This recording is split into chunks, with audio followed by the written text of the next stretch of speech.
반갑습니다. 31개 교회 익산지방에 축복하고 이렇게 모일 수 있다는 것이 얼마나 큰 은혜입니까? 그렇죠? 아까 찬양할 때 보니까 아멘 소리가 굉장히 힘이 있어서 제가 더 은혜를 받았습니다. 마스크 써서 저도 이제 벗었습니다만은 학교에서 이제 다음 주 9월 1일 개강을 하는데 저도 제가 이름이라든지 얼굴을 잘 기억하는 편이 요즘은 굉장히 어렵습니다. 지나갔던 학생이 또 지나가고 왜 이렇게 비슷한지. 마스크를 써서 인물은 상향 평준화가 됐습니다만은 지난 여름에 우리 학교의 학과 선생님들 식사를 제가 샀습니다. 1년 넘게 마스크 쓴 것을 봤었거든요. 밥 먹을 때 마스크를 벗으니까 다른 사람이더라고요. 깜짝 놀랐습니다. 그래 앞으로는 이제 네가 누구지 하면 마스크 벗었을 때 손으로 입을 좀 가래. 너구나.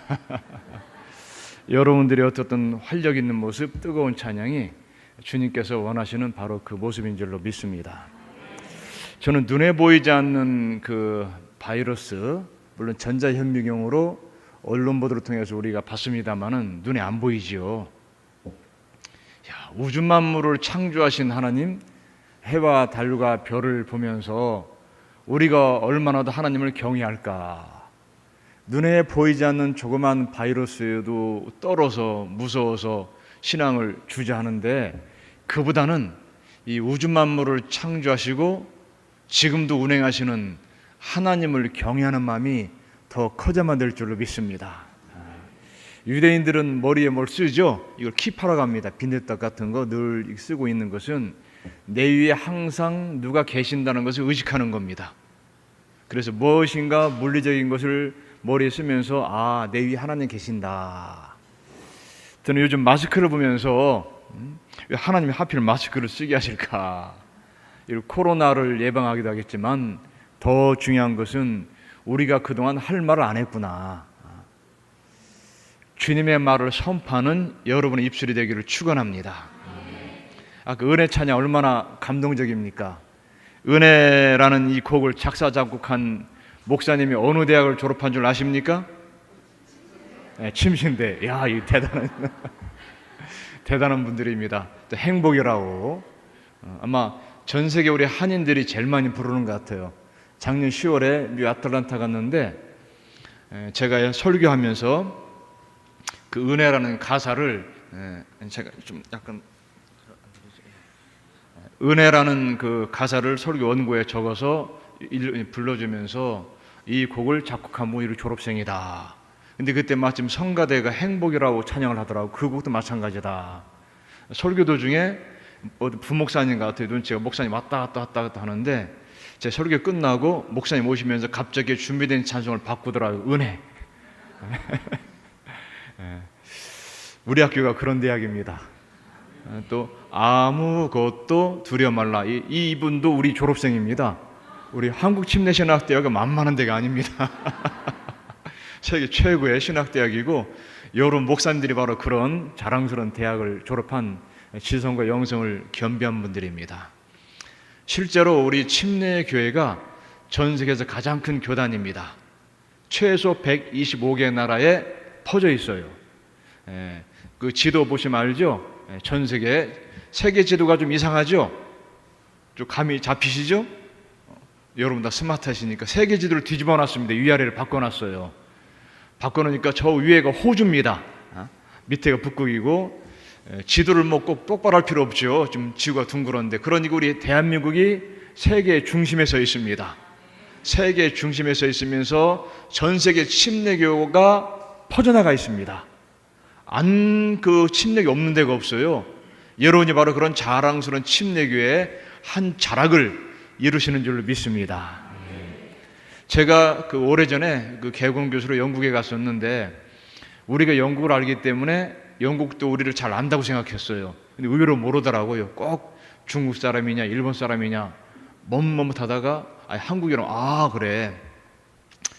그런데 침례교라니까 다 통하더라고요. 침례교라니까. 침례교 영국에서 시작됐거든요. 그렇습니다. 전 세계에 이렇게 복음이 확장됐는데 선교사들이 없었다면 안 됐죠. 저희 도서관에 가면은 3층에 윌리엄 캐리가 한 벽면에 이 뒷면하게 다 전시되어 있습니다. 근대 선교의 아버지 윌리엄 캐리가 바로 침례교인입니다. 침례교 목사. 대단한 분이에요. 영국의 그 대학에 가니까 윌리엄 캐리가 친필 편지라든지 그 죽었던 침대도 전시하고 있더라고요. 세계지도와 함께. 모든 교단을 초월해서 근대 선교의 아버지 침례교인입니다. 또 전 세계에 성경 다음으로 베스트셀러가 철로역정, 존 버년의 철로역정인데 여기 저자가 침례교 목사입니다. 또 요즘 인권 참 많이 하죠.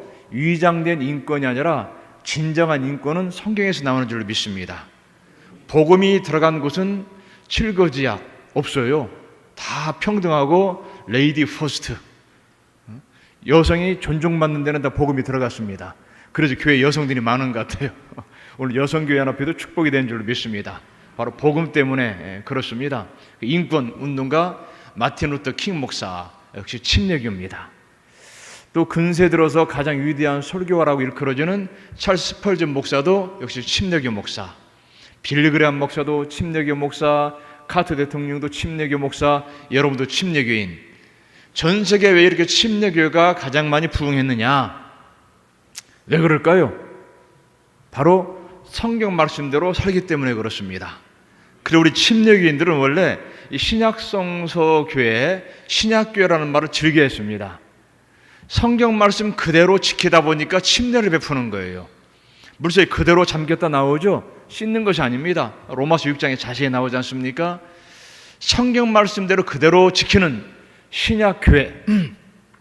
그런데 외부에서 보니까 물속에 들어갔다 나오는 침례를 주니까 저 사람들 침례 준다, 침례교인, 침례교가 됐어요. 사도행전에서 그리스도를 따르니까 그리스도인 그랬죠? 마찬가지입니다. 우리는 신약 성경 말씀을 그대로 믿고 지키기 때문에 전 세계에서 가장 큰 교단이 되었고 축복된 교단이 되었고 지금도 여러분이 자랑스러운 침례교인인 줄로 믿습니다. 그만큼 우리가 성경 말씀을 그대로 지키고 준수하고 있어요. 근데 지금 코로나 상황이 벌써 3년째 들어서고 있지만 2년 반 지나서 저희 2년 반 전에 2020년이죠. 3월 개강을 앞두고 2월 달에 코로나가 터졌지 않습니까? 그래서 교수님들이 모여서 회의했습니다. 야, 개강을 입학식을 3월이니까 입학도 있지 않습니까? 한 주 연기하느냐 마느냐, 한 주, 일주일. 이것 때문에 굉장히 많이 회의했어요. 어떤 분은 아니다, 그대로 해야 된다, 연기해야 된다. 어떻게 이게 처음으로 이게 역사 이래 처음으로 개교를 연장할 수 있느냐? 전쟁통에도 학교는 하는데, 그 말도 맞아요. 전쟁통에도 하는데 뭐 이렇게 무섭다고. 그래서 이제 그 단톡방이 있습니다. 전국 대학도 신학대학 총장들 서로 정보를 막 활발히 교환하는 겁니다. 어느 대학은 한 주냐, 두 주냐. 그래 한 주 했습니다. 또 안 돼, 두 주 했어요. 난리는 왜 두 주를 하느냐. 지금은 당연한데 그때 한 주, 두 주 연기하는 것도 굉장히 모험이 필요했습니다. 그러다 한 달, 3월 한 달만 이제 우리가 비대면 수업을 하자. 얼마나 난리 났겠어요. 막 그 인터넷 준비해야 되죠. 막 영상 강의 하죠. 막 큰일 났습니다. 그러다가 중간고사까지, 그 다음 한 학기, 그렇게 1년이 훌쩍 지나가더라고요. 이거 세상은요 한 치 앞도 내다볼 수 없습니다. 여러분 오늘 건강하다고 교만하지 마시고요. 오늘 잘 된다고 교만하지 마시고 언제나 무릎 꿇는 여러분 되시기를 축원합니다. 하나님이 판을 한번 흔들어 놓으니까 작은 계획들은 아무 필요가 없더라고요. 한 주, 두 주, 한 달, 두 달 아무 의미가 없어요. 전 세계 코로나가 퍼지니까 이거 작은 계획들은 아무 의미가 없더라고요. 그때 교수님들도 굉장히 고생했습니다. 동영상 강의하느라고. 법적으로 1시간 그 강의는 25분간 동영상을 찍어야 돼요. 법적으로. 그러니 처음에는 굉장히 쉽게 생각했습니다. 25분 강의 카메라 앞에 앉아서 각각 찍습니다. 25분. 보통 일이 아닙니다. 교수님들 얘기 들어보니까 25분 찍는 것에 대한 무용담들이 굉장히 많아요. 한번 찍고 나니까 아무리 실수한 걸 편집하고 다시 하고, 실컷 찍고 나니까 음성이 녹음이 안 됐고, 심지어 학생들이 이제 불만이 터져 나옵니다. 교수님 그 설거지 소리 하는 거 사모님 들리지 않게 해주세요. 집에서 찍는 분들이 나이가 드니까 귀가 좀 어두워져가지고 안 들리는 겁니다. 강아지 소리 안 들리게 해주세요. 심지어 째각째각 시계 소리도, 컴퓨터 펜 소리도, 별의별 말이 다 있습니다. 얼마나 이분들이 대면 강의를 사모했나 모릅니다. 도저히 안 되겠다. 신입생도 안 옵니다. 재학생도 나갑니다. 고3이 아니라 고4가 돼요. 입학해서도 1학년이 아니니까, 학교 안 왔으니까. 그렇게 우리가 세월을 보냈습니다. 제가 이걸 보면서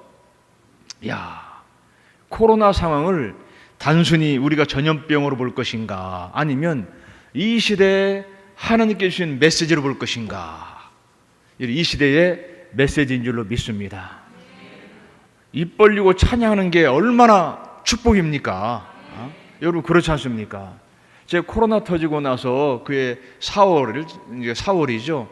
부활절 연합예배 어느 충청 어느 지역 가서 이제 그 연합 그 지역에 설교하러 갔습니다.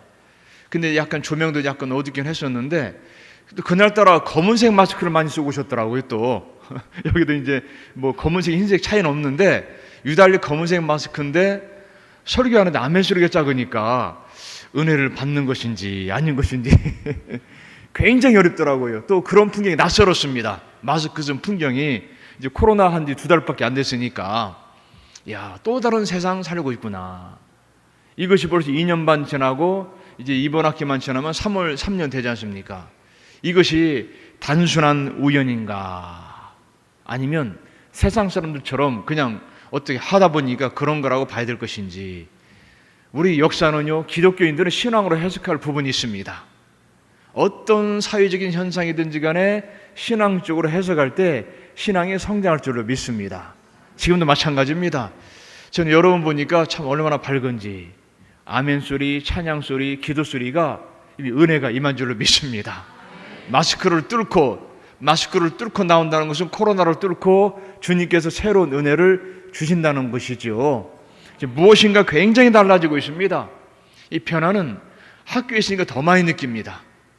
학교 패턴이 굉장히 달라졌어요. 저희가 일주일에 개설되는 강의가 700개 정도 개설됩니다. 강의가 일주일에 동시에 송출되는 강의가 한 55개가 같은 시간대에 송출됩니다. 무지하게 고생했습니다. 작년에 전면 대면 수업 우리 대학만이 했습니다. 전국에 유일하게 우리 한국침례신학대학교만 대면 수업했는데 하루에 2번 방학하고 초긴장 상태였습니다. 동시에 학생 가운데 코로나 걸렸다든지 열이 못 오지 않습니까? 그 학생들을 위해서 동시 병행 강의를 했습니다. 학생들이 대면하되 부득이한 사람 못 올 경우에 실시간으로 얼마나 고생했겠어요. 그렇게 했던 이유는 신앙은 공동체입니다. 모여야 영성이 자라나더라고요. 혼자 있을 때 자라나는 것이 아니라 그렇게 전교에서 유일하게 대면 강의를 강의했고 했던 것은 모여야 기도가 되고, 모여야 영성이 자라고, 모여야 서로 다듬어지기 때문에 대면이 필요하더라고요. 그걸 느꼈습니다. 그러니까 학생도 더 많이 오고 은혜가 임했던 것이죠. 자, 우리가 이 코로나 시대에 모든 것이 달라집니다. 신앙생활도 패턴이 많이 달라지는 것 같아요. 목사님들도 느끼고 교인들도 느낄 것입니다. 영상으로 하기도 하고 비대면 하기도 했지만 사실 비대면 예배라는 말이 없지요. 하나님을 안 보고 예배 드릴 수 있습니까? 그 말 자체가 사실은 모순인데 우리 속에 자리 잡으면서 그 단어가 우리 생각을 지배할 수가 있습니다. 때론 공간이 사람을 지배하지 않습니까? 의식을 지배하고, 저희도 학교에서 공간을 막 새로 리모델링하는 이유가 공간이 지배합니다. 쓰레기장 가면 거기에 맞게 행동을 해요. 깨끗한 데 가면 깨끗하게 행동을 하고, 생각을 공간이 지배하는 겁니다.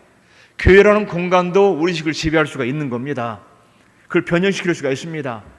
패턴이 달라집니다. 비대면이라고 우리가 쓰지만 이 말 속에 하나님과 사이에 차단벽이 생기는 거예요. 우리 기독교는 뭡니까? 특히 우리 침례교회가 만인 제사장주의다. 나와 하나님 사이에 아무 장애가 없어요. 중재자가 없습니다. 오직 예수만이 있을 뿐이죠. 누가 우리를 죄를 대신 사해줄 수가 없습니다. 우리가 주님 이름으로 모든 것이 도달되는데 우리 사이에 장벽이 있을 수가 없죠. 여러분, 대면을 사모하고 실천하는 여러분 되시기를 축원합니다. 때로는 자유가 구속이 될 수가 있습니다.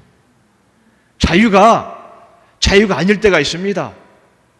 어르신들이 가끔 손자, 손녀, 엄마, 아빠, 그 아들, 딸 놀이터에 놀게 하는데 그냥 두지 않죠. 늘 살펴보죠. 위험한 곳 대신 못 가게 하고, 자유가 어떤 자유인지를 우리가 잘 생각해야만 되는 겁니다. 인권이 무엇인지. 종교다원주의가 있습니다. 다 나름대로 이유가 있고 나름대로 구원이 있다. 나름대로 종교다원주의가 들어가면 반드시 동성애가 합법화됩니다. 나름대로의 구원의 방법이 있다. 이 코로나 시대에 그런 것 같아요. 나름대로 너도 거기 있어, 너도 여기 다 자유가 있다. 얼마나 개인의 자유가 많은지 모릅니다. 나를 건들지 마라. 종교의 자유라는 말, 제가 호주에 교환교수 가서 얼마나 그 나라가 좋은지 모릅니다. 세계에서 제일 살기 좋은 데가 멜번이라는데, 그 대학 가서 이제 그 생활도 하고 시드니도 가서 강의도 하고 생활도 했었는데 제가 깜짝 놀랐습니다. 종교의 자유, 여러분 믿을 자유를 말하죠. 그건 안 믿을 자유를 말합니다. 종교의 자유는 안 믿을 자유를 말해요. 안 믿을 자유가 있기 때문에 전도를 할 수 있을까요, 없을까요? 전도하면 안 되는 것이죠. 안 믿을 자유를 침해하니까. 이 코로나 시대에 그런 분위기가 굉장히 확산되고 있습니다. 개인을 누구도 침해하지 못하는 겁니다. 마스크를 쓰고 차단하다 보니까 접근할 수가 없어요. 모이는 것이 이생 불편하게 됩니다. 무엇인가 잘못되어 있는 겁니다. 사람은 사회적인 존재이기 때문에 만나고 모여야 되는데 4명 이상 모이지 마라. 도대체 누가 만드는 법입니까? 우리는 알게 모르게 거기에 대한 지배를 받습니다. 단어의 지배를 받고 동시에 공간의 지배를 받아요. 모일 수 없습니다. 그러다 보니까 본질이 달라지는 겁니다. 저는 이것을 보면서 코로나 시대에 무엇이 달라지느냐, 본질이 달라지는 것 같아요. 우리의 본질을 변화시키는 것은 생명을 빼앗는 겁니다. 영안이 밝아져야 되는 거예요. 영적으로 구별을 잘해야만 됩니다. 사탄은 광명의 천사로 다가옵니다. 간첩이 나 간첩이야 하고 다가오는 거 없지요. 선량한 시민처럼 다가옵니다. 예수께서 광야에서 40일간 금식하시고 시험 받으셨을 때 줄이신지라 사탄이 다가옵니다. 돌덩이를 떡덩이로 되게 하라. 막 명령수가 아닙니다. 10년 지기처럼, 20년 친구처럼 얼마나 속삭이면 얼마나 너 배고프냐. 저 어떤 영화 보니까 그렇게 나오더라고요. 얼마나 고생했냐, 힘들고 어서 이거 빨리 이거 빵으로 만들어 먹어야지. 얼마나 그 속삭임이 달콤한지요. 눈물 나게 고마운 우정처럼 보입니다. 빨간 망토에 막 도깨비 이빨에 방망이 들고 야 이렇게 오는 게 사탄이 아닙니다. 여러분, 광명의 찬사로 다가옵니다. 그래 끊임없이 신앙생활하면서 말씀 듣고 기도해야 영안이 밝아져서 마귀로 볼 수가 있는 겁니다. 이 코로나 시대에 어떻게 내 혼자 힘으로 막 살 수 있습니까? 우리가 내 혼자 힘으로 사탄 마귀 물리칠 수 있을까요? 아닙니다. 예수 그리스도의 능력으로, 믿음도 도버리실 때 장작이 활활 타오르듯이 자라날 줄로 믿습니다. 이 시대는 그래서 본질을 변화시키는 거예요. 신앙의 본질을 훼손시킵니다. 지금 우리 한국교회의 코로나와 더불어서 변화되는 것을 보면은 굉장히 놀라울 정도입니다. 무슨 인구가 줄어들지 않습니까? 한 가정이 0.8명인가? 한 명도 안 됩니다. 그래서 결혼하면 2명을 낳아야 평균 유지가 되지 않습니까? 저는 이것을 대학 현장에 있으니까 실감합니다. 총장님들 모이면 다 그 걱정이에요. 지금 대학생들이 65만 명이 해마다 입학해야 전국 모든 대학들이 정원이 찹니다. 지금 입학 인원이 그 졸업생들이 얼마인 줄 압니까? 45만 명이에요. 3분의 1 대가 없어집니다. 앞으로 지금 태어나는 작년 26만 명 태어났습니다.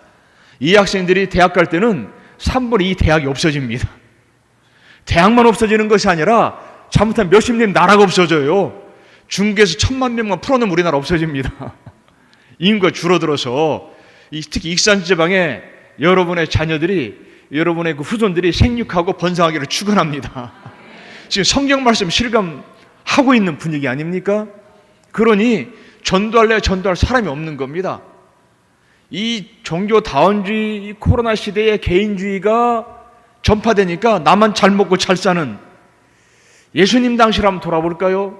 성경 말씀이 기록되던 그 당시는 우리와 굉장히 비슷합니다. 다종교, 다문화, 우상숭배라고 해서 뚜렷한 것이 아닙니다. 지금 보니까 신사참배 잘못됐죠? 여러분 이제 신사참배하라면 안 하겠죠? 당연히. 근데 타임머신을 타고 그때로 한번 돌아가 보자고요. 참배 안 할 사람이 몇 명인가? 그래도 신사참배를 거부하다가 폐교단된 것은 유일하게 침례교단밖에 없습니다. 개인적으로 교단적으로 교회적으로 했어도 교단 전체가 일제에 폐교단된 유일한 침례교단입니다. 그리고 침례교는 피 흘린 발자취입니다. 순교의 피가 복음의 씨앗이 되었듯이 여러분들은 2000년 전 신약교회의 명맥을 이어가는 자랑스러운 신앙의 후예인 줄로 믿으시기를 축원합니다. 얼마나 철저한지 모릅니다. 그때 로마 황제를 숭배하게 했습니다. 근데 로마 사람들은 정치가 탁월합니다. 로마 사람들은 식민지화 시키면서 그 넓은 세계를 지배할 때 얼마나 그들이 지혜와 지식을 동원했을까요? 그들이 정복한 나라의 종교 자유를 인정했습니다. 적절한 세금만 내면 마음 놓고 살라고 종교 자유를 인정했습니다. 그런데 딱 한 가지 조건, 황제를 숭배해라. 그런데 로마 황제 숭배를 이 사람들은 종교로 본 것이 아니라 정치로 봤습니다. 왜냐? 로마에 대한 충성의 표시였습니다. 로마에 대한 충성의 표시니까 황제를 숭배하라는 것은 종교 행위냐 아니면 정치 행위냐, 이 혼란이 굉장히 많이 있었습니다. 영안이 밝은 기독교인들은 그것을 문제라고 해서 보지 않았습니다. 숭배하지 않았다는 말이죠. 굉장히 민감했습니다. 정치냐 종교냐. 우리 생활을 한번 찾아보세요. 우상이라는 것이 형상만 있는 것이 아닙니다.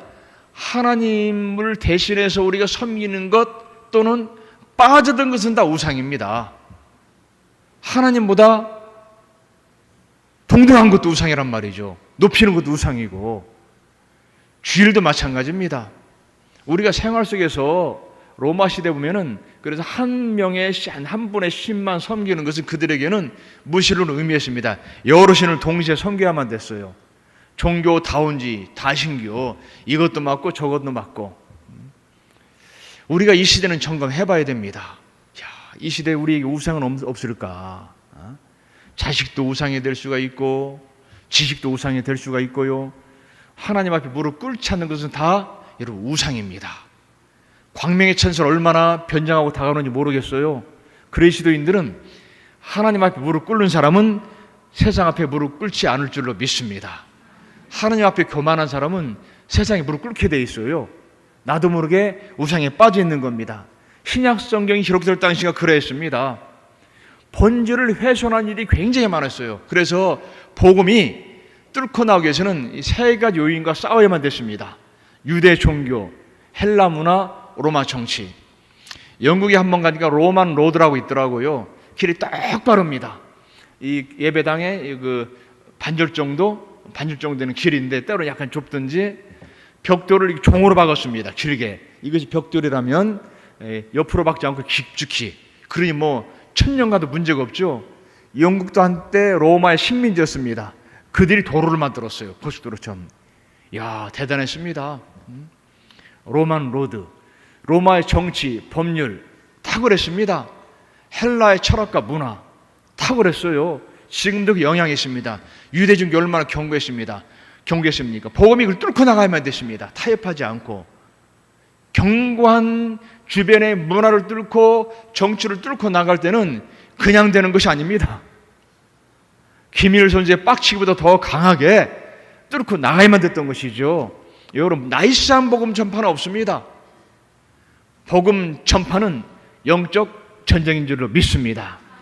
영적 전투가 복음 전파이지 나는 전해야만 되는 것입니다. 내가 그 사람을 변화시키는 것이 아니라 복음이 그 사람을 변화시키고 복음이 생명인데 전할 때 나이스한 방법은 없습니다.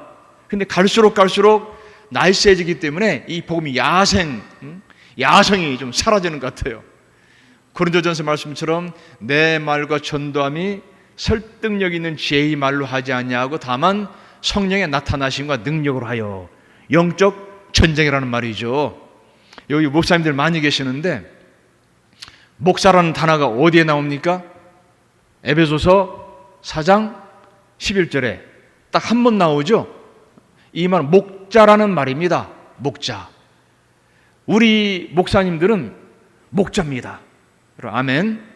그렇죠. 목사님이 바로 목자입니다. 영혼의 목자인데 우리가 유교 문화 영향을 받다 보니까 목사님을 조선시대 선비로 알아요. 목사님 여러분 선비가 아닙니다. 영적 투사입니다. 저는 목사 안수집 가서 꼭 이 설교를 합니다. 여러분 목사가 되길 원하는 여러분은 선비가 아닙니다. 영적 투사입니다. 왜냐? 목자가 들판에서 사나운 맹수가 올 때 선비처럼 그냥 뭐 경전만 입고 있습니까? 아니죠. 시편 말씀처럼 주의 지팡이와 막대기가, 지팡이는 끝이 구부러진 거, 막대기는 그 야구방망이 같은 이 두 개가 항상 필수품이 되는 겁니다.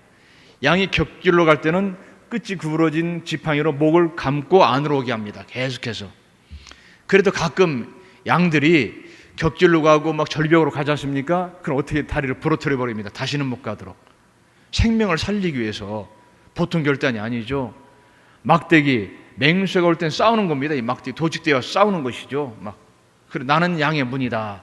이 울타리를 쳐놓고 광야에서 입구를 만들어 놓습니다. 목자 한 마리 한 마리 들으면서 검사합니다. 상처가 있나 기름 발라줍니다.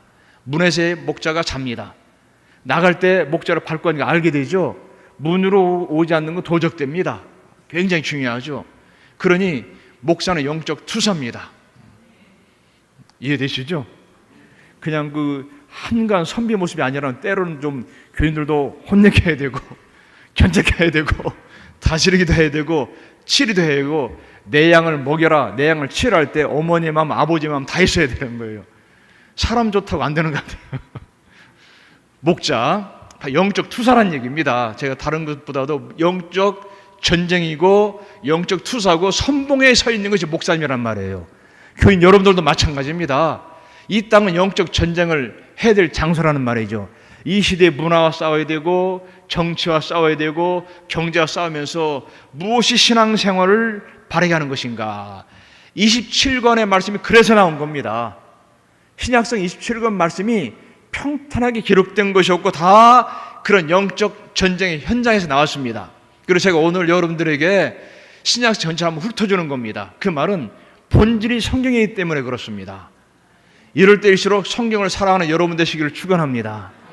어제 수원에서 수원중앙침례교총회 성경 바이블 올림피아드 했는데 우리 학교 공동에서 갔다 왔습니다. 출전한 학생들이 한 400~500명 되는데 39절은 최소한 외우더라고요. 최소한. 놀랐습니다. 침례교회에 미래가 있구나. 지금은 본질은 성경 말씀인 줄로 믿습니다. 신약교회라고 한다면 말씀을 읽어야 될 것 아닙니까? 구약도 신약을 통해서 바라봐야 되는 거예요. 그렇지 않으면 이스라엘 역사책에 불과합니다. 예수의 피를 흠뻑 적셔서 구약을 볼 때 구속사가 흐르는 겁니다. 그래서 지금 이 시대는 성경 말씀을 많이 봐야 될 것 같아요. 신약교인으로서 침례교인으로서 어떤 면 다른 교단 교인들보다도 말씀을 많이 사모하고 읽고 말씀대로 살려고 몸부림쳐야 될 줄로 믿습니다. 그래서 우리가 일상생활 살아갈 때에 말씀을 많이 알수록 쏟아지는 것이 있습니다. 그래서 연세가 들수록 성경 말씀 시간에도 투자를 해야 돼요. 왜냐하면 제가 우리 학생들 가만히 보니까 30살 정도까지는 외우고 배우는 게 굉장히 많더라고요. 근데 30살 지나면서부터 잊어먹을 게 많아요. 싸운 것도 잊어먹어야 되고 원하는 데 잊어먹어야 되고 나이 드셔서 깜빡깜빡하는 거 여러분 축복인 줄로 믿습니다. 나이 드셔서까지 옛날 거 다 기억하면 힘들 것 같아요. 그 공백을 말씀으로 채우는 여러 어르신들 되기를 축원합니다. 나이 드실수록 세상 얘기하면 참 볼품없어요. 우리가 사회를 알면 얼마나 합니까? 저도 요새 학생들 보면은 저는 학생들을 믿습니다. 왜냐하면 저희 세대보다 지식이 더 많아요. 이 스마트폰 한 대 있으면 세종대왕보다 더 많은 지식이 있습니다. 그들에게 무엇을 교환하고 가르칠까요? 여러분 신앙인 줄로 믿습니다. 연세가 드실수록 성경 말씀은 말아야 되고 신앙 얘기를 해야 되지 사회적인 많이 얘기해봐야 그거 정말 요즘 말 라떼는 아이들 안 듣습니다. 그 신약 성경 말씀 우리 마태복음도 마찬가지 아닙니까? 신약 성경 제일 처음에 기록되었는데 신약과 구약을 연결해 주고 계십니다. 그런데 마태복음 처음에 보면은 누가 누구를 낳고 되죠. 그 처음에 아브라함과 다윗의 자손 예수 그리스도의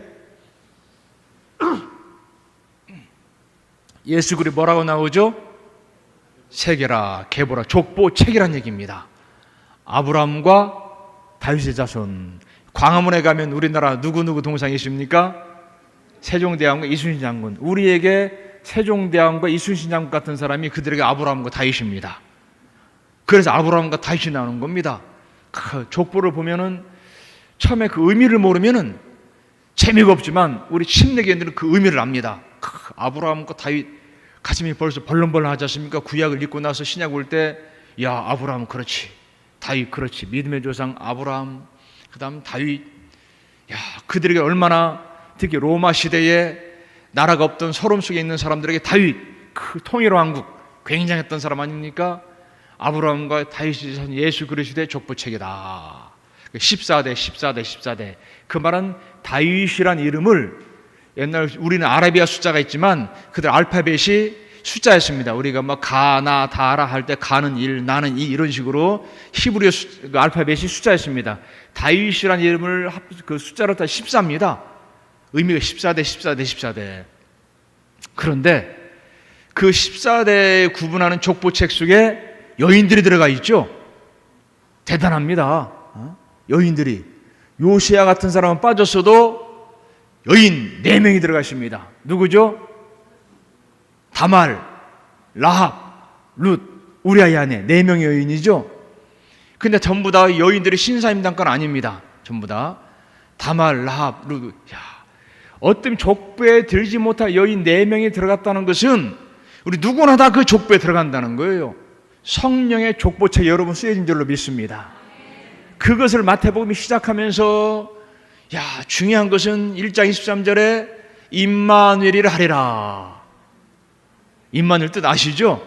하나님이 우리와 함께 하신다. 그래서 끝날 때 마지막에 28장에 모든 족속으로 제자를 삼아 아버지와 아들과 성령의 이름으로 침례를 주고 모든 것을 가르쳐 지키게 하라. 그 다음에 세상 끝날까지 너희와 항상 함께 있을 것이다. 함께하는 걸로 끝납니다.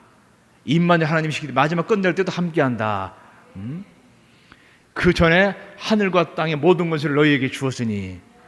그냥 나가면 안 되는 겁니다. 세상 그냥 나가면 두들겨 맞아요. 권세와 능력을 받고 제자 삼는 여러분들에게 축원합니다. 왜요? 항상 우리와 함께 하시기 때문에. 함께 하신다. 이거 여러분 굉장합니다. 이스라엘의 기파보다도 더 함께하는 하나님이 우리의 여호와 하나님이신 줄로 믿습니다. 그래서 신앙은 여러분 다른 것이 아닙니다. 하나님의 임재를 느끼고 사는 것이 신앙인 줄로 믿습니다. 늘 하나님의 임재하심, 나와 함께 하신다. 그럴 때 이 코로나 시대 우리가 이길 줄로 믿습니다. 그럼 마태복음 한 구절이 내 속에 막 녹아서져서 그 말씀대로 손이 움직이고 발이 움직이고 말이 움직여만 될 줄로 믿습니다. 그래서 연세가 들수록 입에서 막 성경 구절이 나와야 되는 거예요. 말씀이 막 나와야만 될 줄로 믿습니다. 세상 걸 다 잊어버려도 말씀만 기억하는 여러분 되시기를 축원합니다. 그리고 그래서 마가복음 가니까 아이고 어떻게 시작합니까? 1장 1절에 옛날에는 성경 제목이 1장 1절이 다 제목이었습니다. 처음에는 하나님의 아들 예수 그리스도 복음의 시작이다. 하나님의 아들 나오죠. 야, 이건 예수는 누굽니까? 하나님의 아들이다. 그렇게 15장 39절에 백부장이 십자가에 달린 예수를 보고 고백하죠. 저 사람은 진실로 하나님의 아들이다.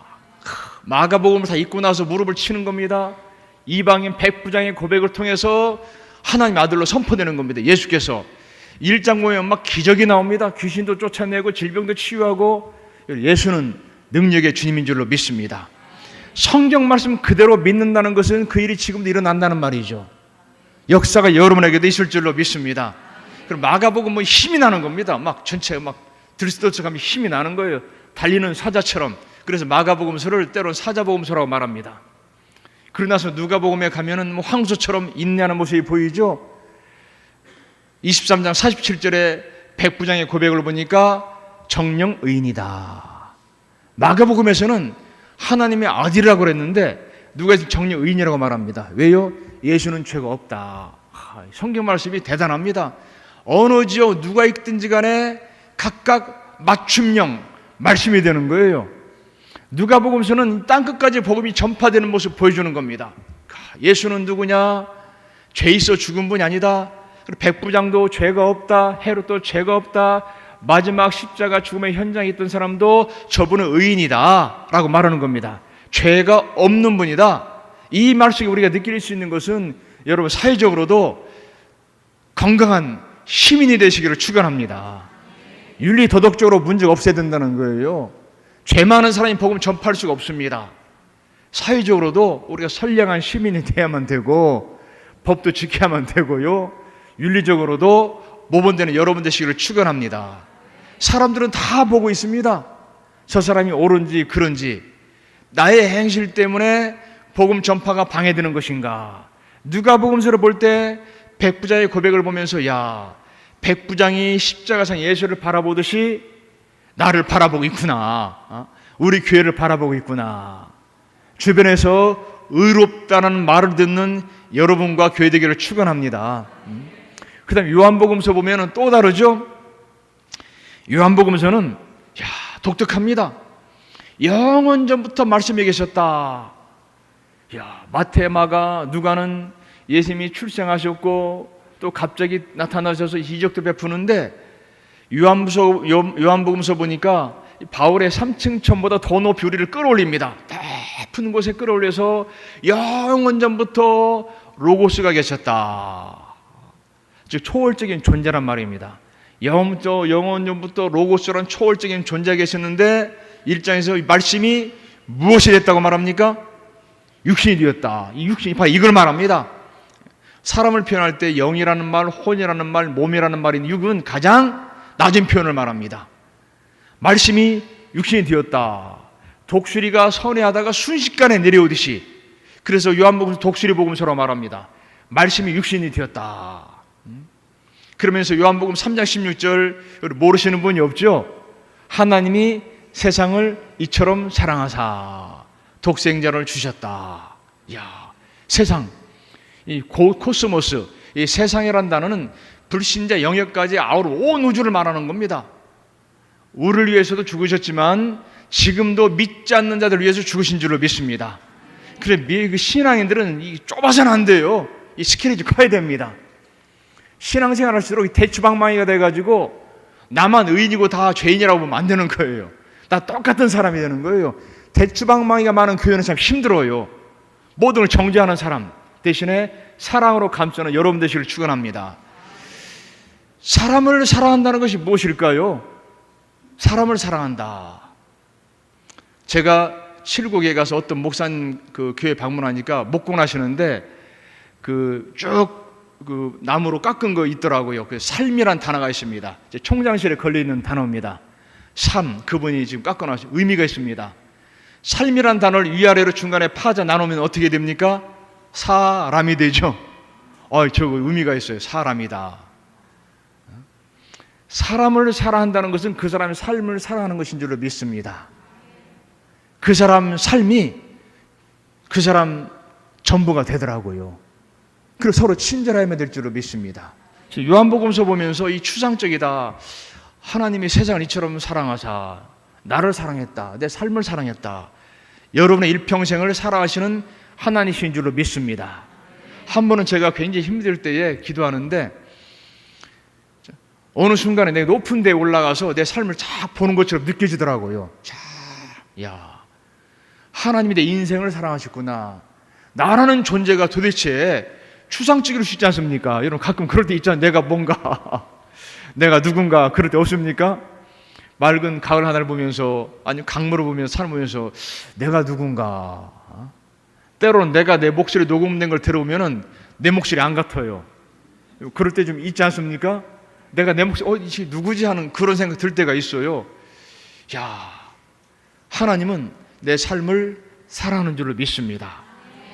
이웃을 내 몸처럼 사랑할 때 나를 사랑하지 않는 사람이 이웃 사랑 못해요. 우리가 겸손한 거 좋습니다. 낮아지는 거 좋은데 하나님은 내 삶을, 내 인생을 사랑하는 줄로 믿습니다. 이 요한복음서에 퍼져 있습니다.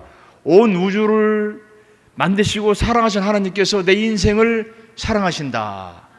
여러분이 어떤 인생을 사셨든지 간에 요한복음서 말씀이 비춰오면은 여러분을 사랑하시는 것은 여러분을 사랑하시는, 삶을 사랑하시는 하나님인 줄로 믿습니다. 그리고 교인 간에도 서로 존중해 줘야 되는 거예요. 그 사람의 삶은 그 사람의 인격이 되는 겁니다. 유대인들은 어떤 물건을 내가 구입하면 그 물건을 그 사람 인격으로 봤습니다. 내가 옷을 샀으면 그 사람 저의 인격으로 보는 겁니다. 옷 사서 입고 왔으면 야 멋있다, 좋다, 여기 실밥 터졌네 이런 말보다도 그 사람 인격이 반영되어 있으니까 그 존중한다는 말입니다. 또 그 사람의 여러 가지 삶의 흔적을 존중해 주는 겁니다. 그래서 요한복음을 보면서 광대한 하나님을 봅니다. 장엄한 하나님. 야, 그렇구나.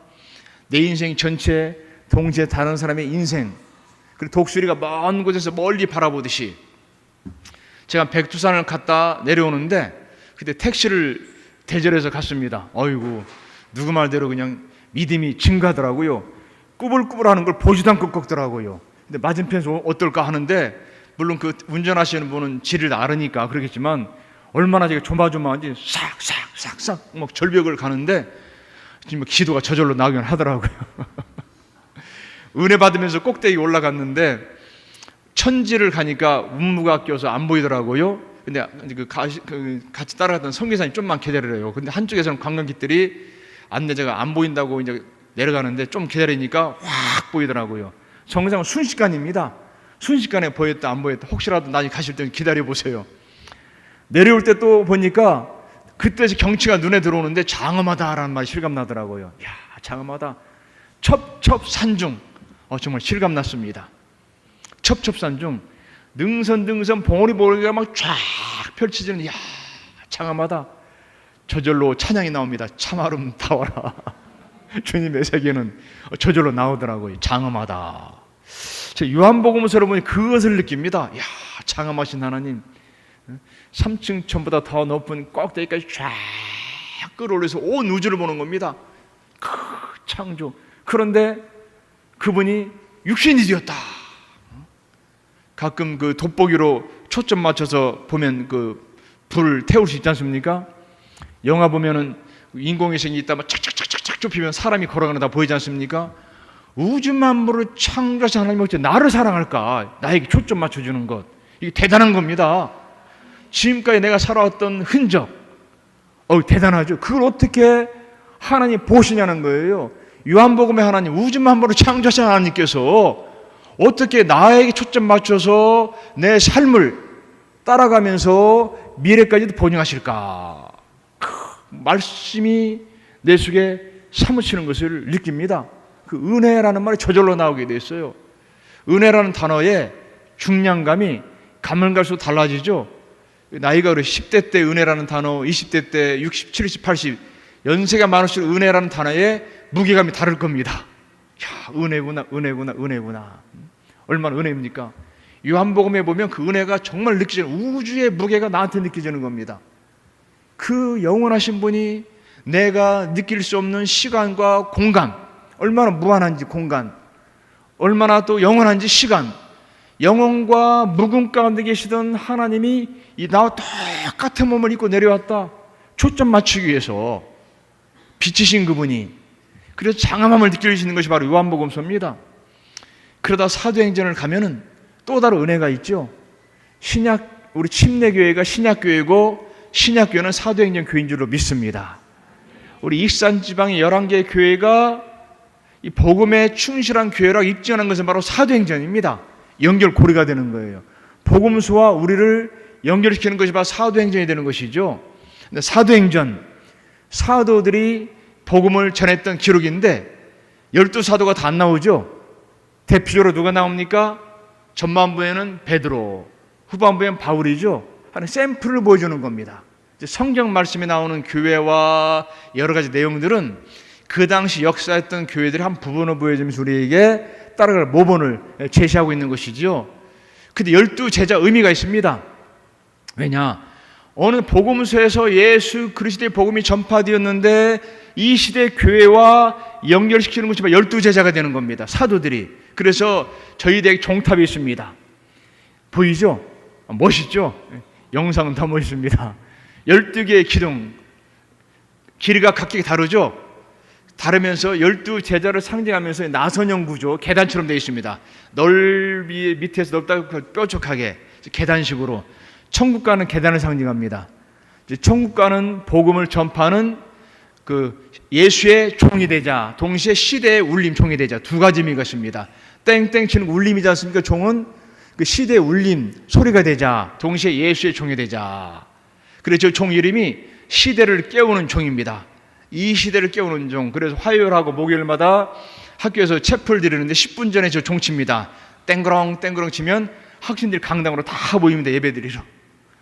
여러분 한 방문하시면 학교 식사 대접하겠습니다. 특히 익산 지방에만 미리 연락해 주시면은 그냥 학교에 식사 대접하면서 학교 막 투어하겠습니다.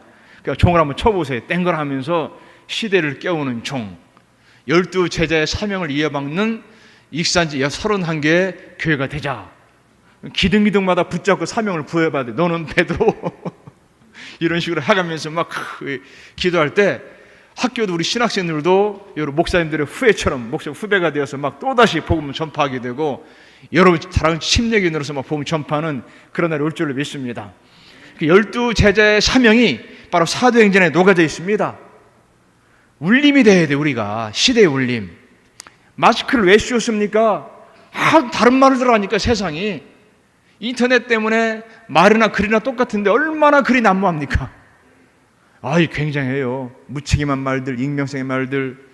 지금 말하지 않으면서 영성을 키웠을 때 영성이 어느 순간에 말로 표출되면서 여러분이 시대를 깨우는 종이 될 줄로 믿습니다. 사도행전은 또 성령 행전입니다. 얼마나 소중한지 모릅니다. 누가복음도 이 성에 머물러라. 요한복음서도 마지막 끝날 때에 숨을 내쉬며 가라사대 예수께서 성령을 받으라. 굉장하죠. 요한복음 20장 22절에 부활하신 예수께서 얼마나 하고 싶은 말이 많았겠어요. 요한복음 21장에 보니까 제자들은 그냥 부활하신 예수 만나도 고기 잡으러 가던데 자기가 배와 그물을 버려도 여러분 신앙은 관성이 있습니다. 계속 발전할 수도 있고 옛날 습관으로 갈 수도 있고요. 어쨌든 간에 숨을 내쉬며 가라사대 성령 받으라. 숨을 내쉰다는 말은 창세기 2장 7절에서 그 코에 생기를 불어 넣었다 또 동일한 단어입니다. 제2의 창조를 말합니다. 여러분 성령 받고 제2의 창조 되시길 축원합니다. 성령 충만해 될 줄로 믿습니다. 요한 사도행전에 오자마자 너희는 몇 날이 못 되어 성령으로 침례받을 것이다. 성령으로 침례받을 것이다. 침례는 물속에 완전히 잠기죠. 온전한 성령의 사람이 되라는 뜻입니다. 어떻게 내가 성령 충만하게 되는 것인가? 추상적인 개념이 될 수가 있죠. 비교적으로 물리적인 현상은 물에 완전히 잠그니까 그거구나. 완전히 성령에 사로잡히는 것. 그래서 몇 날이 못돼 열흘이 되자마자 사도행 2장에 성령 강림 사건이 나타납니다. 2장, 8장, 9장, 10장, 19장 5대 성령 사건이 등장하는 것이죠. 여러분 성령으로 승리하시기를 축원합니다. 이 성령이 지금 이 시대에 성경 말씀 읽을 때도 성령의 감동이 있어야 되죠. 성령의 감동으로 쓰여졌기 때문에 영감을 부어 주셔야만 되는 겁니다. 그렇지 않으면 우리가 성령 말씀대로 살 수가 없어요. 왜냐? 내 속에 성령님이 계셔야 힘을 얻을 수 있습니다. 구약시대 위에서 아담아 불렀지만 이철 옆에 계시지만 성령 어디 계십니까? 내 속에 내주하는 성령이 되는 것이죠. 그리고 고린도전서와 후서에는 내주하는 성령을 말합니다. 내 안에 거하시는 성령. 이 굉장히 중요한 얼마나 큰 축복입니다. 축복입니까? 우주 만물을 창조하신 하나님이 내 안에 거하신다. 여러분 대단하죠. 집에 손님만 오셔도 괜찮은데 하나님이 나와 함께한다. 여러분 왕같은 제사장인 줄로 믿습니다. 그리고 여러분 자녀들을 위해서 기도할 때도 당당하게 살게 가르쳐야 되는 거예요. 예수님 모시고 살으니까. 성령님 동행하고 사는데 왕같은 제사장 그 이상 돼야만 되지 않겠습니까? 그래서 이 익산지방의 31개 교회에 속한 우리 어린이들, 중학생, 고등학생, 청년들은 이 땅에서 왕 같은 제사장으로서 당당해야만 될 줄로 믿습니다. 생각을 심어줘야만 되는 거예요. 성령님이 나와 함께 하시는데 성령을 의존하고 음성을 들어야 되고 동행하면서 사도행전 역사가 그래 성령의 역사입니다. 특별히 사도행전 7장에 보면 스데반 순교가 나오죠. 스데반 집사님 얼마나 대단합니까? 성령과 능력과 지혜도 충만하고 돌에 맞아 죽을 때 그때 기독교와 유대교가 분리되는 겁니다. 처음에 사도행전 보니까 기독교인들은 유대교와 분파인 줄 알았어요, 자기들이. 그래서 성령이 유대교와 기독교를 분리시키는 겁니다. 아, 다르구나. 성령 충만한 스데반, 돌을 든 유대교 구별되는 겁니다. 성령이 충만하여 서신 예수를 바라보지 않습니까? 마지막 여러분이 육신의 장막을 벗는 순간에 서신 예수를 바라보시기를 축원합니다. 얼마나 아름답습니까? 서신 예수를 바라보는 또 이러한 집사님들 장로님 되시기를 축원합니다. 그래서 목사님이 다른 거 할 겨를이 없도록 성령 충만한 성도들이 많을 때 목사님 목회에도 집중할 수 있는 것이죠. 저는 스데반 이분 참 훌륭합니다. 집사란 단어 디아코노스, 부지런히 빗질하다는 뜻입니다. 일꾼들, 직분자는 군림하는 것이 아니라 일하는 자인 줄로 믿습니다. 군림하는 사람은 대추방망이가 돼가지고 힘들어요. 무슨 일을 할 때 여러분들과 자꾸 보고 있다고 생각해봐요. 힘들죠? 요즘이야 스마트폰 괜찮지만 많이 없을 때 흔히 지하철 가면 신문들 많이 봤죠? 좁으니까 보면 옆 사람이 이렇게 보죠? 긴장되죠? 그러면 내가 하는 걸 누가 보고 있다고 생각해봐요. 긴장됩니다. 그런 감독자 대추방망이가 많으면 성도들이 성장할 수가 없어요. 주님만 바라봐야 되는데 저절로 사람 의식하게 되어 있습니다. 내주하시는 성령의 능력 가지고 스데반 같은 분이 많아지는 여러분 교회가 되기를 축원합니다. 성령 충만할 때 가능하지 지식과 어떤 세상의 지위 가지고 되는 건 아닙니다. 사회에서는 김씨, 박씨, 김사장, 박사장 하지만 교회에서는 형제 자매라고 하는 이유는 군림하지 말라는 뜻도 포함되어 있는 겁니다. 초대교회 기독교인 용어가 형제 자매였습니다. 형제여 자매여 아들푸스 아들패 형제라는 말은 원어를 보면 한 모태에서 나온 사람을 형제라고 말합니다. 한 모태에서 나온 사람을 자매라고 말하죠. 나와 한 모태에서 나온 사람. 그런데 어떻게 군림합니까? 집에서 아버지가 군림하고 형이 군림하고 누나가 군림하면 동생들을 주눅 들어서 아무것도 못합니다. 그렇죠? 동등하게 똑같습니다. 희생과 헌신하면서 마지막 순간까지 서신 예수를 바라보면서 성령 충만해서 복음 전파에 이정표를 세우는 우리 직분자 되시기를 축원합니다. 7장에 바로 그런 굉장히 중요한 역할을 합니다.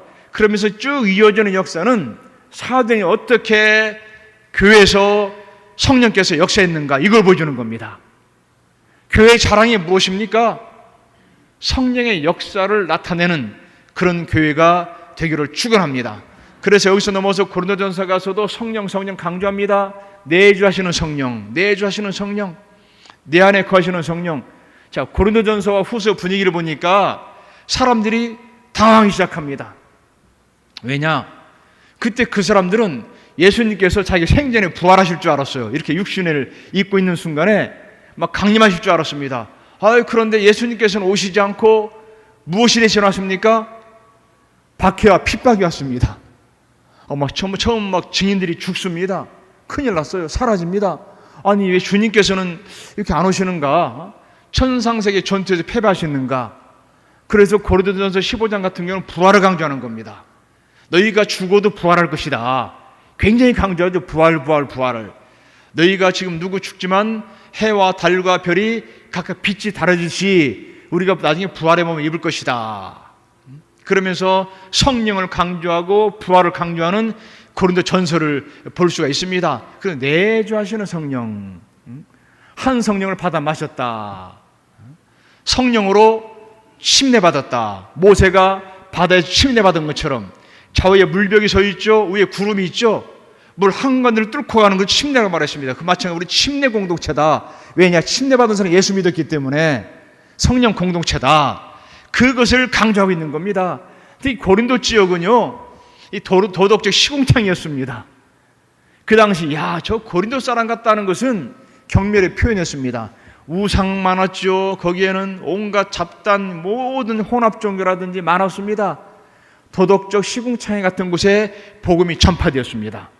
여러분, 복음은 어디든지 전파되면 될 줄로 믿습니다. 여러분이 보내지는 곳마다 복음의 사역자인 줄로 믿습니다. 복음은 가려서 전파하는 것이 아닙니다. 세상은 가리지만 복음은 가리는 것이 없습니다. 바로 왜 하필 사도행전 다음에 고린도전서가 성경에 등장했을까? 신학적인 순서인데, 지금 우리 고린도 하니까 그렇다 하지만 그 당시 개념에서 볼 때는 아이고 저 지역 안 가, 이런 데가 바로 고린도 지역입니다. 복음이 들어가면 그 사회도 변화됩니다. 복음이 들어가면 누구든지 변화된다는 것이죠. 왜냐? 성령 공동체가 되기 때문에 그렇습니다. 갈라디아서 보면은 사람들이 또 관습하고 싸우게 됩니다. 율법주의자들이 있습니다. 율법주의자, 도덕주의자, 우리 정말 유기에 물든 사람들 복음 전파니까 아니야. 율법을 지켜야 된다. 맞아요. 그런데 율법도 복음으로 해석할 때 가치가 있는 줄로 믿습니다. 해와 날과 달리기를 막 절기를 지키라 막 강요해요. 사람들이 아니다. 유대교가 투쟁하는 겁니다. 유대주의자들과. 이 말은 우리가 신앙생활하면서 신앙보다도 성경보다 앞선 사상이 있으면 위험하다는 거예요. 우리도 알게 모르게 그런 사상의 지배를 받을 것이 내 철학은 말이지 나는 한담 하는 사람이다. 아이고 위험해요. 그 사람들. 꺾여야만 될 줄로 믿습니다. 예수 믿으면 배짱도 좀 꺾여야 되고요, 고집도 꺾여야만 되는 거예요. 배짱이 더 강화되고 고집이 강화되면 참 위험해요. 예수 믿으면 성격도 달라져야만 될 줄로 믿습니다. 성령의 불이 뜨겁게 역사하면 쇠도 녹이듯이 좀 달라져야 돼요. 왜 안 달라집니까? 안 달라지는 게 기적이에요. 달라지는 건 당연합니다. 노면 떨어지듯이 예수 믿으면 사람이 좀 달라져야만 될 줄로 믿습니다. 달라지는 건 오늘 한순간 달라지겠지만 또 그것이 평생 가야 되는, 그래 달라지는 겁니다. 주님 품에 갈 때까지 달라지는 여러분 되시기를 축원합니다. 어떤 분이 그럼 내가 얼마나 참았는 줄 알아? 드디어 이제 얘기합니다. 지금까지 했는데 이제 못 참겠다. 그동안 이것도 참고 저것도 참고 이제 못 참겠다. 그것은 참은 것이 아니라 벼른 겁니다. 내가 얼마나 벼른 줄 아느냐. 무덤까지 참는 것을 가는 여러분 되시기를 축원합니다. 예수 믿고 평생 변화되는 과정이 되어야 돼요. 결혼한다고 해서 결혼식 올렸다고 해서 바로 부부가 완벽한 모습이 됩니까? 평생 동안 부부가 돼 가는 거죠. ING입니다. 되어가는 과정.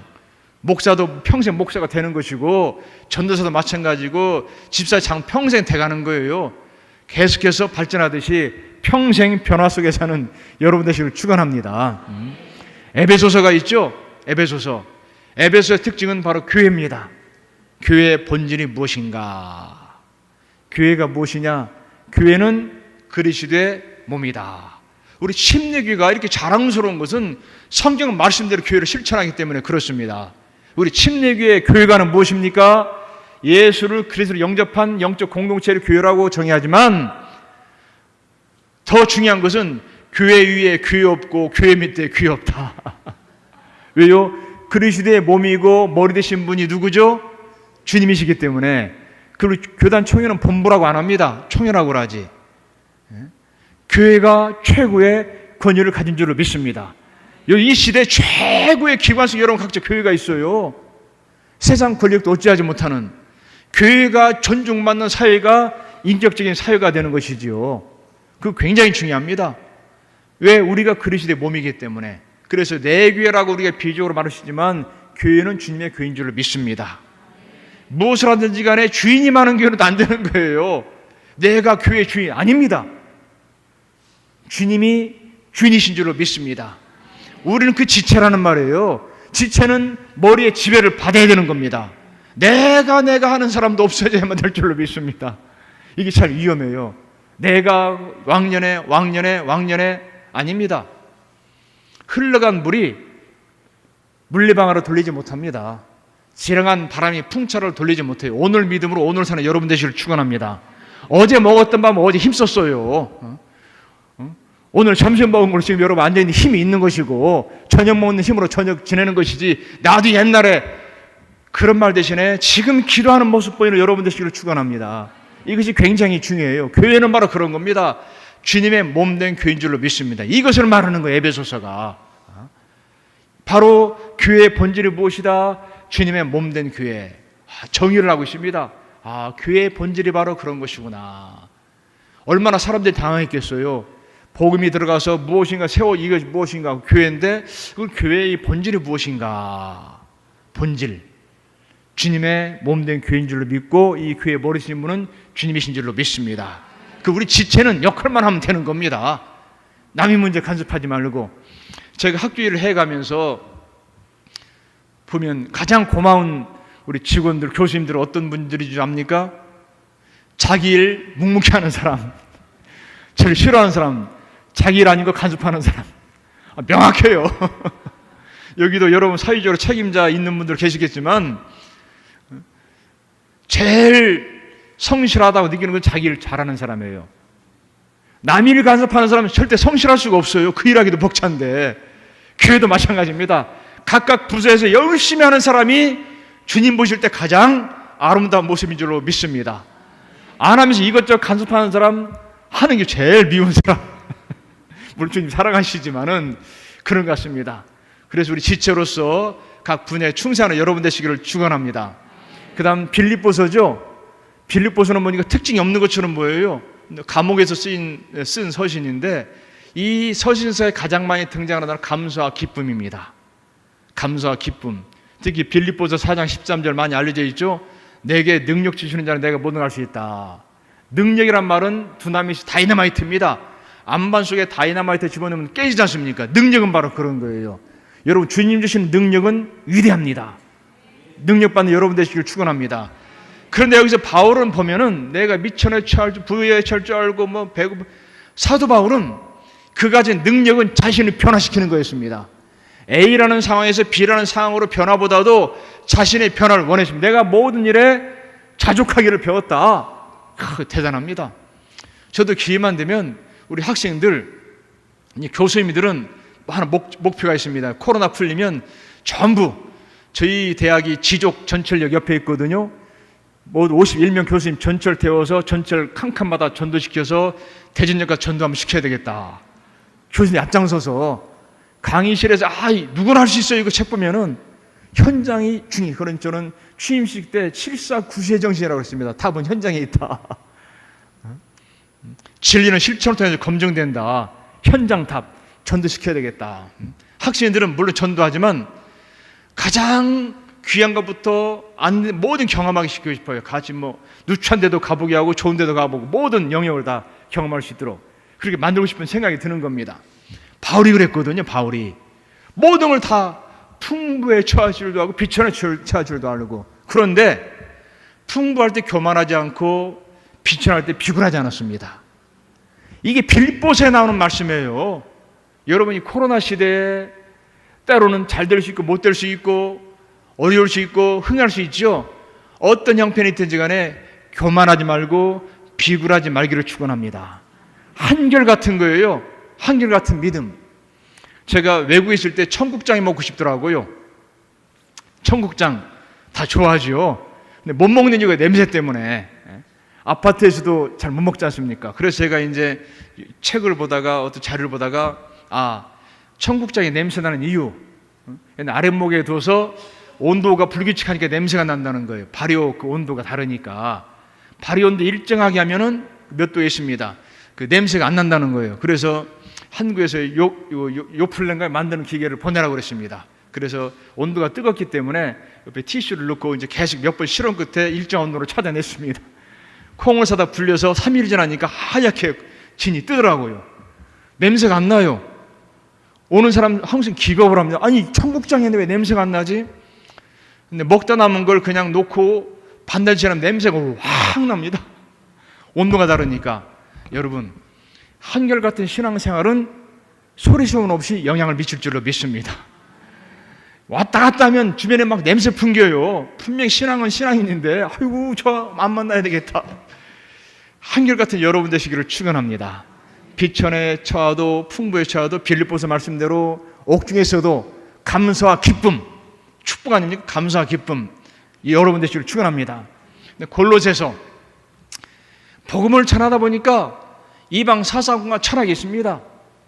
주님은 누구십니까? 천지를 창조하셨다. 그 당시 사람들은 여러 신을 섬기기 때문에 우리 여호와 하나님이 최고의 신이라는 뭘 입증할 수가 있습니까? 천지를 창조하신 분, 최고라는 말이에요. 그리고 구약 성경에서도 고대 근동사에서는 지역 신이 있었습니다. 익산신, 전주신, 광주신 이런 식으로. 그다음 지역끼리 싸움 나서 익산 이기면 익산신이 이겼다 이렇게 보는 거예요. 전주신은 졌다. 그 당시 그런 분위기이기 때문에 그럼 다 똑같지 않는 이 개념이 나온 거예요. 다 똑같다. 그럼 만신전, 판테온 여러 신을 동시에 섬기는 것. 구약은 그걸 깨는 겁니다. 아니다. 여호와가 누구냐? 천지를 창조하셨다. 이 말은 최고의 신이라는 말입니다. 최고의 신이다. 그리고 우리가 하느님이란 말을 최고의 신이라는 말을 했습니다. 그래서 한글이 바뀌면서 아버지가 되고 하나님이 되어버렸어요. 유일신 강조하기 위해서 최고를 말했는데 중국은 샹티라고 하지 않습니까? 상제, 최고의 신이란 말이죠. 이게 마찬가지입니다. 주님은 누구냐? 이방 사상과 철학이 있지만 이방 사상과 철학을 통해서 복음을 전파하지만 그러나 천지를 창조한 분이다. 골로새서가 그걸 말하고 있습니다. 주님은 천지를 창조하신 유일한 분이다. 너희 사상과 철학보다 뛰어난 분이다. 그 다음에 또 박해가 오니까요, 데살로니가 전서와 후서에서 예수의 재림을 말합니다. 다시 오실 예수, 패배한 분이 아니다. 언제 주님은 갑자기 오신다. 도적처럼 갑자기. 요즘에 새콤이고 알람이 있어서 그렇지만 과거에는 그렇지 않았죠. 갑작스러운 표현을 말합니다. 태풍이 갑자기 오듯이 일기예보가 발달하지 않았을 때 도저히 갑자기 하니까 준비해야만 되지 않습니까?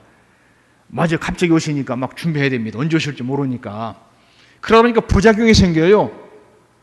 그러니까 이 주님께서 갑자기 오신다니까 일하지 않는 겁니다. 그리고 일하기 싫어도 먹지도 말라는 말이 나오는 거 후세에. 막 대출 받아 쓰고 카드 긁어 쓰고 막 이제 주님 오시면 안 갚아도 되니까 막 엉망이 돼버리니까 일하기 싫어도 먹지 말라. 갑자기 오시긴 오시되 중간에 징조가 있을 것이다. 후서가 말하는 거예요. 전서는 갑자기 오시는 예수님, 후서는 그 안에 징조가 있을 것이다. 이걸 말하는 겁니다.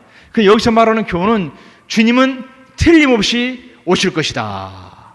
일광조하시면 주님 다시 오십니다. 이것을 말하고 있어요. 데살로니가 전서와 후서에서. 굉장히 중요한 겁니다. 언제 다시 오시느냐? 아니죠. 힘들 때는 금방 오실 것처럼 보이지만 아름다운 경치 보면 안 오실 것 같고, 그러지 않다는 말. 언제든지 간에 다시 오실 주님. 굉장히 중요합니다. 그래서 성경에서 시간 개념은 1시, 2시 뭐 이런 개념이 아니라 양적인 시간입니다.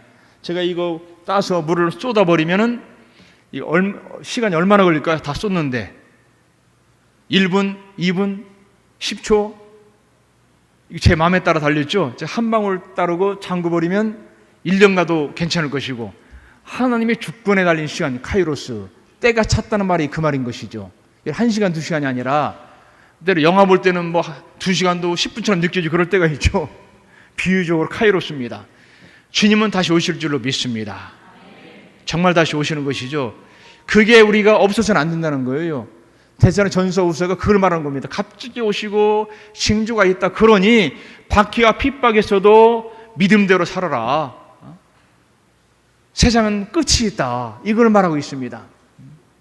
그 다음에 나오는 성경이 빌레몬서죠. 한 장에 불과, 맞죠? 빌레몬서. 약자가 뭡니까? 몬자로 써요. 근데 몬자서에서 막 앞뒤 막 뒤적이더라고. 어떤 분들은 이 몬자가 어딘가. 빌레몬서 한 장에 불과하지만 의미가 있습니다. 신학자들은 이 빌레몬서를 21세기 인권 선언문이라고 합니다.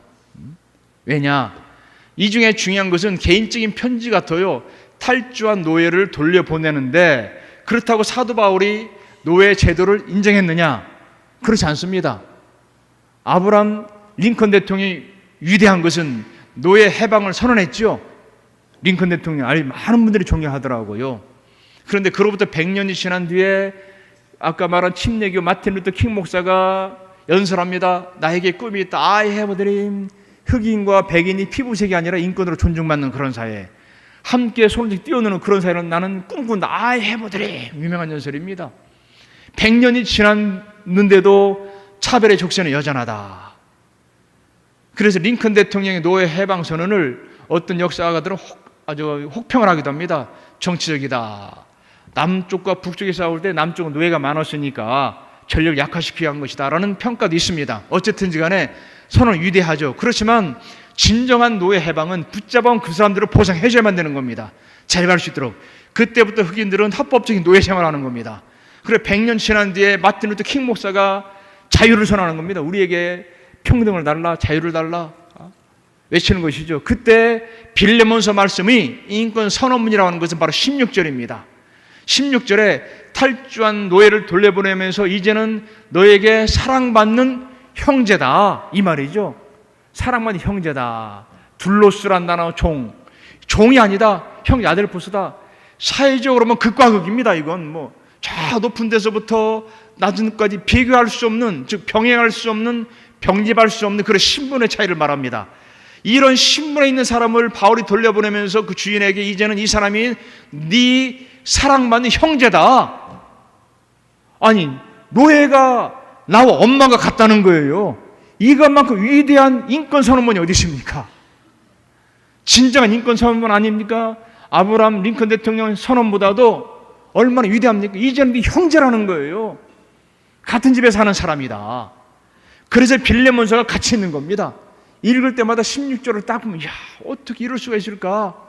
돌려보내면서 히브리서로 갑니다. 히브리서 가니까 이제 곤란한 일이 생깁니다. 구약에 물든 사람들이 또다시 구약에 물들어서 제사를 드려야 된다고 말합니다. 이것저것 말합니다. 그때 히브리서 기자가 말합니다. 이미 구약은 그림자다. 실체는 하늘의 천상의 제사가 있던 것을 그 모형을 만든 것이 구약인데 예수가 단번에 제사와 제물이 되셨다. 이걸 말하는 거예요. 예수가 있는데 왜 구약으로 돌아가냐? 그래서 저는 신약 교수입니다. 그래서 얼마 전에 회식할 때 돼지고기 먹는데 구약 교수님한테 그러죠. 왜 돼지고기 먹느냐고. 신약 교수만 먹어야지. 학문하고 일치하는 삶을 살아라. 구약 교수님은 추어탕 먹어도 안 되고 돼지고기 먹어도 안 되고 신약 교수는 다 먹어도 된다. 히브리서를 보면서 가장 구약적인 냄새가 납니다. 예수가 누구냐? 완성된 제사와 제물이다. 단번에 제사와 제물이 되셨다. 왜 구약으로 돌아가지 말라? 이걸 말하는 겁니다. 아직 왜 그 세계에 살고 있느냐? 영원한 제사장이 되셨다. 그 개념을 깨는 겁니다. 그래 구약적인 제사, 제물, 예수가 최고다. 이것이 히브리서에서 말해주고 있는 겁니다. 믿음 말은 11장도 마찬가지인 것이죠. 거기서 재밌는 거 있습니다. 히브리서 보면 육신에 계실 때 예수 심한 통곡과 눈물로 간과 소원을 올렸다. 제가 통성기도를 말하면서 히브리서 자주 인용합니다. 예수께서도 육신에 계실 때에 심한 통곡과 눈물로 with a loud cries 막 cry 막 외친다 그러죠. 눈물로 막 누가 통성기도 하니까 그렇게 하는 예수님도 통성기도 하셨다. 심한 통성기도의 원조는 예수님이더라고요. 막 성령에 불이 들어가면 배수도 부르짖는 기도가 나옵니다. 저는 매주 수요일날 우리 학생들 수요 정오 기도회 하는데 제 순서가 되면 7번 주여를 외치게 합니다. 막 주여 찬성하는 사람이 있든 반대하는 사람이 있든 나만 장군이 뜻도 이유도 모르고 요단강에 담궜듯이 주여 속에 따라 온전히 담그는 겁니다. 악한 영이 떠나가고 막 기도에 들어가죠. 예수께서 심한 통곡과 눈물로 항상 그럴 수는 없겠지만 때로는 기도의 근력을 막 키워야 되더라고요. 그리고 이삭을 드릴 때에 믿음 땅에서 나오지 않습니까? 그를 능히 죽은 자건 다시 살리실 줄을 믿은지라. 아니 이것이 네 씨앗이 될 거라고 말했어요. 아브라함이 네 후손이 그 이삭이 네 후손이 될 것이다. 살린다는 말. 그런데 번제로 드리지 않습니까? 제물로 태워드리는데 어떻게 자기 신을 입증하기 위해서 아들을 막 죽여서 제물을 드릴까 각을 떠서 히브리서에 해답이 나오더라고요. 능히 죽은 자건 다시 살리실 줄을 믿은지라.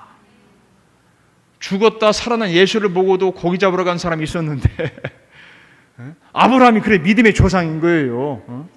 행실은 우리보다 못한 게 많이 있지 않습니까? 그런데도 그 믿음이 위대하더라고요. 하늘의 별을 바라보아라. 이게 네 후손이 될 것이다. 그 말 가지고도 내가 제물로 드리지만 다시 살리실 줄을 믿은지라. 이런 믿음의 조상이 바로 여러분이 될 줄로 믿습니다. 야고보서 가니까 이제 헷갈립니다. 아까 참 로마서 건데 떴네 보니까 야고보서 나오다 보니까 생각이 나네.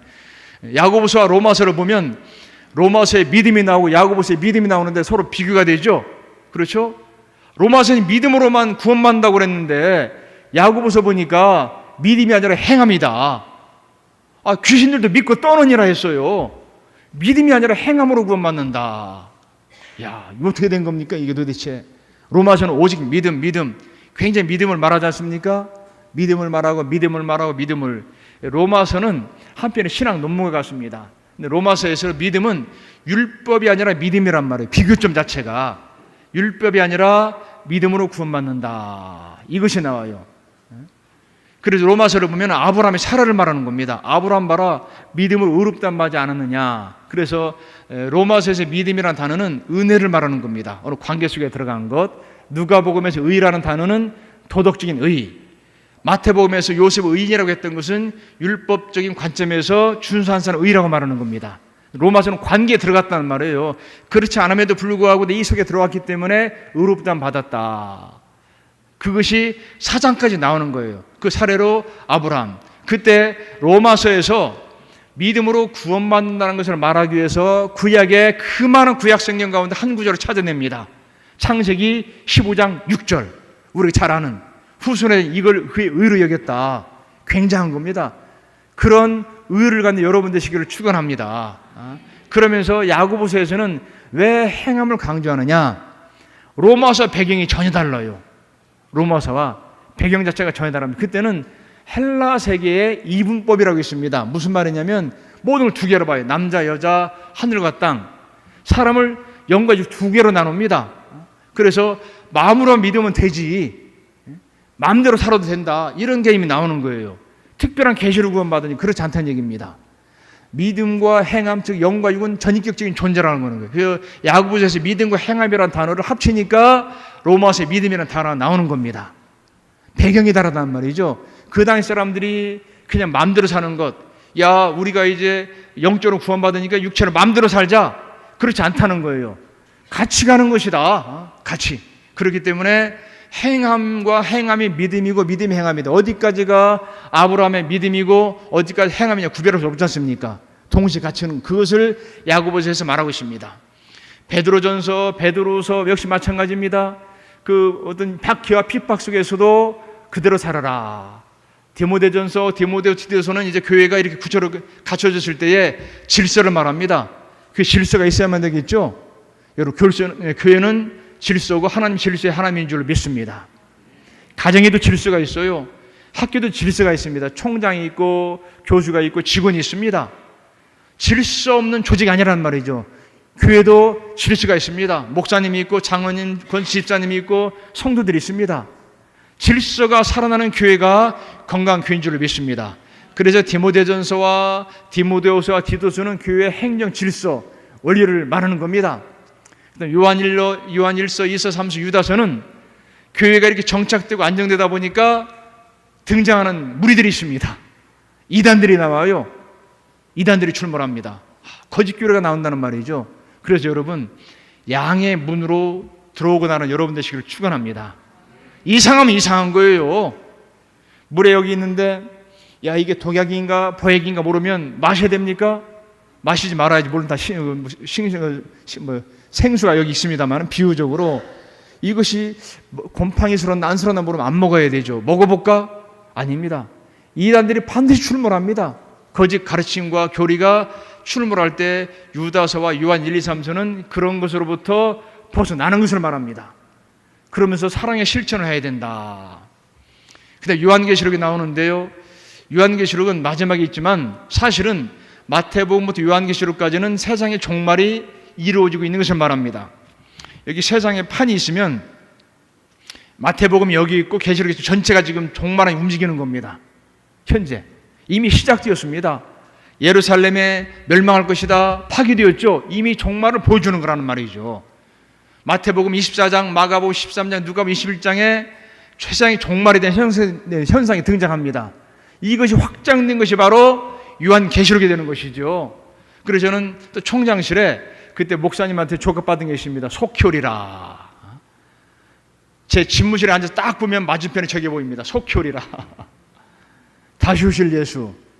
제가 자리가 영원한 자리가 아니라 돌고 도는 자리이기 때문에 주님 앞에 가더라도 부끄러움 없이 일하려고 평가하는 분은 주님이시다. 사람을 적이 없으면 사람 눈치 보게 돼 있어요. 사람 눈치 안 보고 주님 앞에 평가받을 것이다.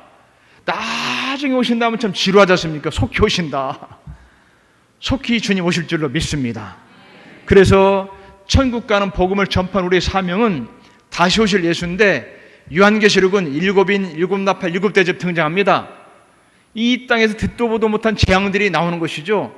이것을 배경으로 한 것이 반지의 제왕, 이걸 배경으로 한 것이 해리포터.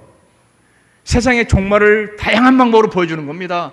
우리가 아둔하고 우둔하고 때로는 갑갑하기 때문에 다양한 방법을 가지고 세상의 종말을 보여주는 거예요.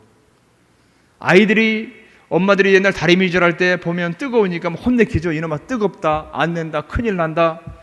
요즘이야 풀장했지만 전에 강에 수영하러 갈 때는 어른들이 막 교훈하죠.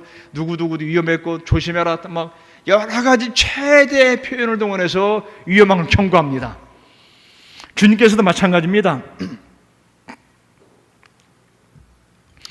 세상의 종말에 대해서 요한계시록 다양한 방법으로 설명하는 거예요. 다양한 방법으로. 마지막이 올 것이다. 일곱인, 일곱 나팔, 일곱 대접 하면서 악이 패배하고 주님이 승리하는 모습을 보여주는 겁니다. 14만 4천 명, 실제 숫자가 아닙니다. 신천지 잘못됐어요. 신천지가 말하는 그들의 성경 해석 방법은 AD 30에 유행했던 알레고리라는 해석 방법에 불과합니다. 아무것도 아닌 거예요. 신학적으로 볼 때는. 이것은 온전한 숫자를 말합니다. 온전한, 옛날 무한대는 천을 의미했습니다. 중고등학교 수학 시간에 무한대는 8자 뒤집어 놓죠. 무한대. 천이 무한대를 의미했습니다. 구약의 12지파 곱하기 신약 12지파 곱하기 천은 14만 4천입니다. 이 말은 구약의 실제 그런 것이 아니라 상징적으로 모든 선택된 백성, 우리 크리스찬들을 말하는 겁니다. 누구든지 다 선택되었다. 이것을 상징적으로 보여주는 숫자지 실제 그 숫자를 말하는 것은 아닙니다. 왜냐? 요한계시록 상징적인 표현을 참 많이 썼어요. 그 당시는 박해와 핍박이 많을 때는 상징을 말합니다. 상징적인 숫자. 자, 여러분 이게 뭔가 알죠? 승리의 숫자. 상징적인 것이 참 많이 있습니다. 7은 완전 숫자죠. 6은 하나 빼니까 불완전 숫자. 불완전. 우리 한국도 상징이 있습니다.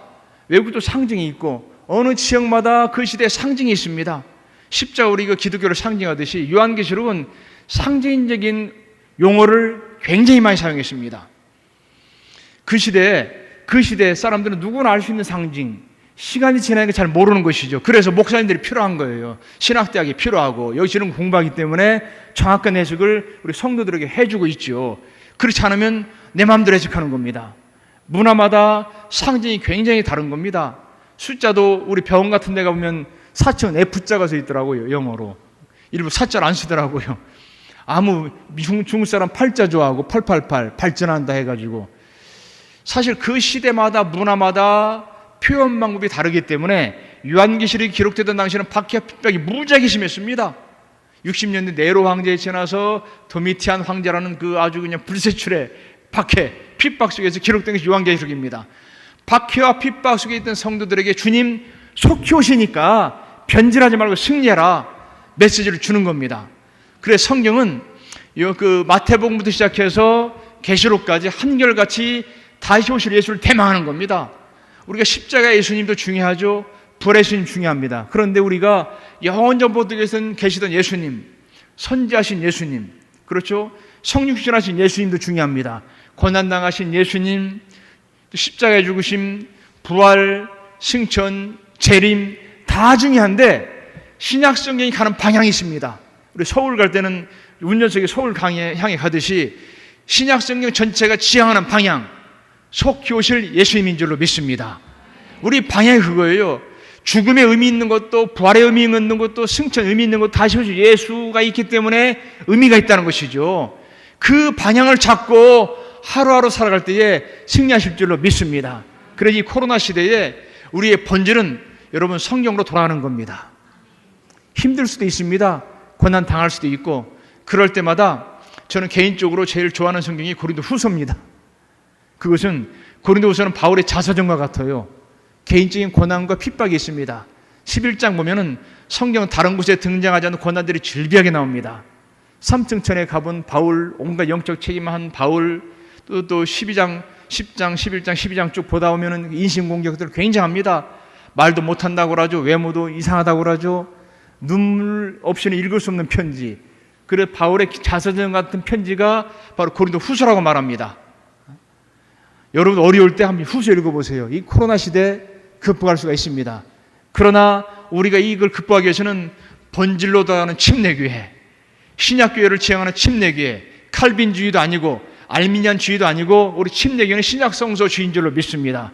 성경을 사랑하는 사람들. 그래서 2000년 역사의 뿌리를 갖고 있는 침례교회가 이 시대도 가장 큰 교단이 되었고 일산 지역을 우리 침례교를 통해서 큰 변화를 불러일으킬 줄로 믿습니다. 신약성경 시대를 추구하면서 성경 말씀의 본질 속에서 승리하는 여러분 되시기를 주님의 이름으로 축원합니다.